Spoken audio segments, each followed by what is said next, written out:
Sa video ito, ituturo ko sa inyo kung paano palitan ang email address na nakalink sa inyong SSS online account. Kaya tara, samahan niyo ako at panoorin natin ang video na to. Pero bago yan, sa mga hindi pa nakasubscribe sa akin, kayo na ang bahala. So unang gagawin natin, punta lang tayo sa mga search engine na ginagamit natin, kagaya sa akin Google Chrome, at pagkatapos i-type lang natin ang sss.gov.ph. And then may makikita po tayong ganito. So hanapin at i-click lang natin itong create a my.sss account or login. So itong may square. May makikita na naman tayong ganito. So hanapin at i-click lang natin ang member login. At pagkatapos mapupunta na tayo dito sa paglalagay ng user ID at password. So kung wala pa kayong user ID at password guys, may video na po akong ginawa dyan kung paano gumawa ng user ID at password. So ilalagay ko na lang po yung link sa description box para madali nyo pong makita. So kung nalagay nyo na yung user ID at password ninyo, i-click nyo na lang po itong sign in.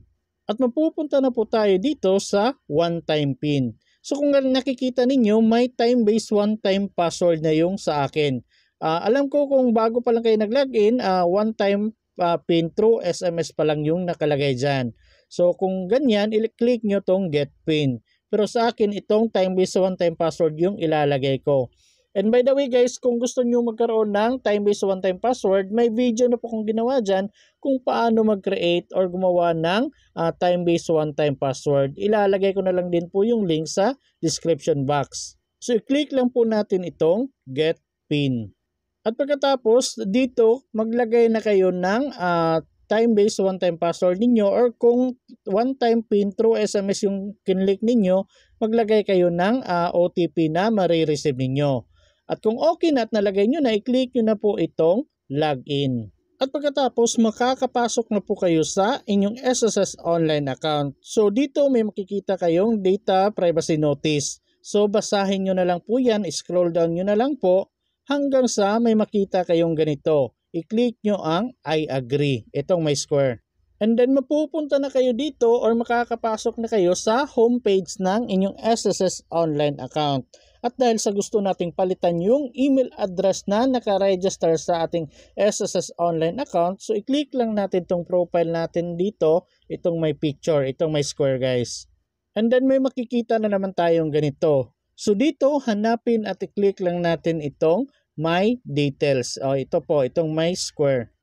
So dito makikita nyo po lahat ng details ng inyong SSS account. So nandito yung SSS number status, document compliance, membership status.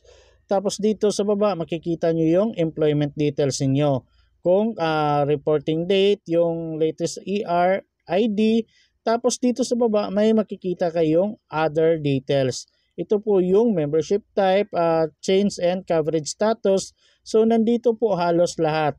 At dito naman sa baba makikita nyo po yung UMID or ID details ninyo. Kung meron na kayong UMID, saan kayo nagkuha ng UMID ninyo, so makikita nyo po lahat dito. At dito sa baba makikita nyo po yung address, may local home address, tapos local mailing address, foreign home address. So dito makikita nyo po lahat yung details or status ng inyong SSS online account.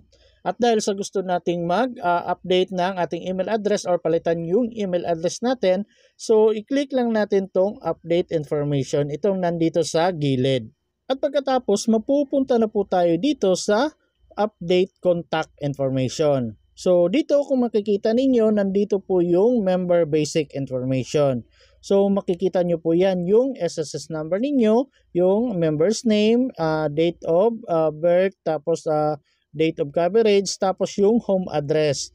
So dito sa basic information guys, hindi nyo po ito pwedeng palitan. So hindi po mapapalitan yan kung hindi kayo pupunta sa mismong SSS branch at magdala kayo ng mga valid IDs or documents kung gusto nyong palitan yan, at mag-fill up kayo ng E4 na form or member data change request na form. Yes po, kailangan nyo magdala talaga ng mga valid IDs and documents kung itong nandito sa basic member information yung gusto ninyong palitan. Kagaya ng member's name kung may mali sa pangalan ninyo or sa birthday ninyo, or kung gusto ninyong palitan yung address ninyo, pwede din po magdala lang talaga kayo ng valid IDs and documents pagpunta ninyo doon. Pero kung mga simple correction lang, kagaya ng mailing address, foreign address, telephone number, mobile number at email address, ito po ay pwede ninyong gawin online. So kagaya na lang ng gagawin natin ngayon, magpapalit tayo ng ating email address sa ating SSS online account. So para makapagpalit tayo, i-click lang natin tong box katabi ng email address, itong may square.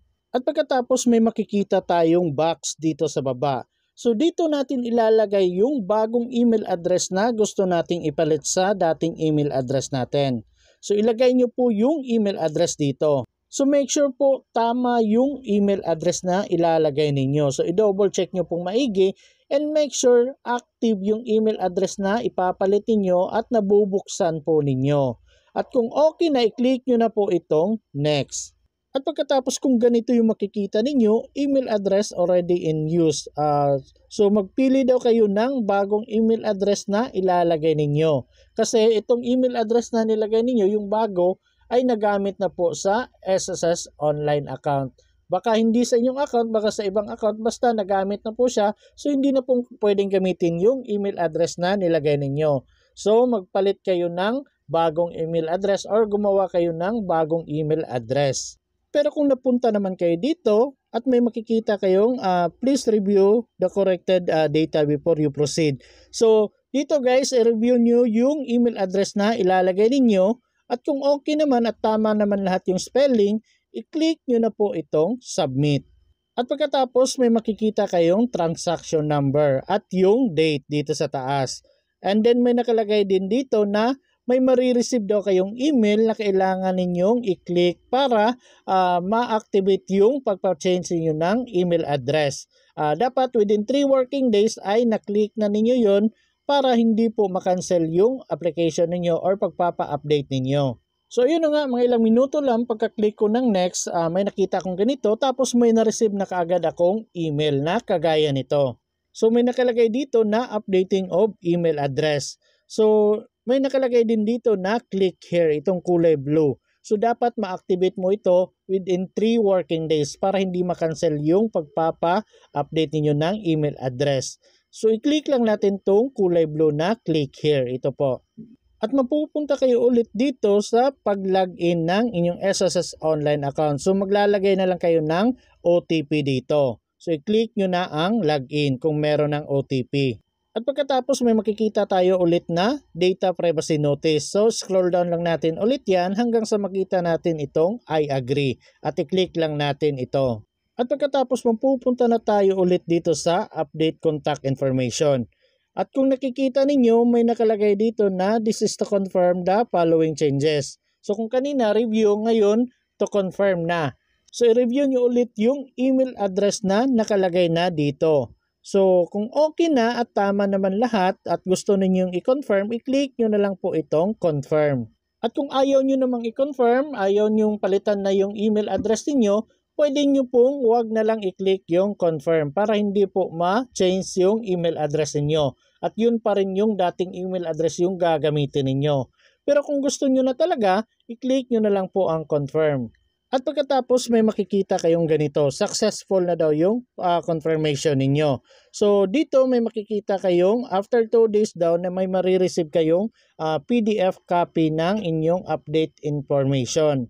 So mag-email po sila sa bagong email address niyo. So dapat i-check nyo po sa inbox niyo. Kung wala sa inbox, hindi nyo makita, hanapin at i-click nyo na lang po sa spam messages or junk mail folders ninyo. So mag-antay na lang po kayo ng 2 working days para ma-confirm yung pina-update ninyo na email address.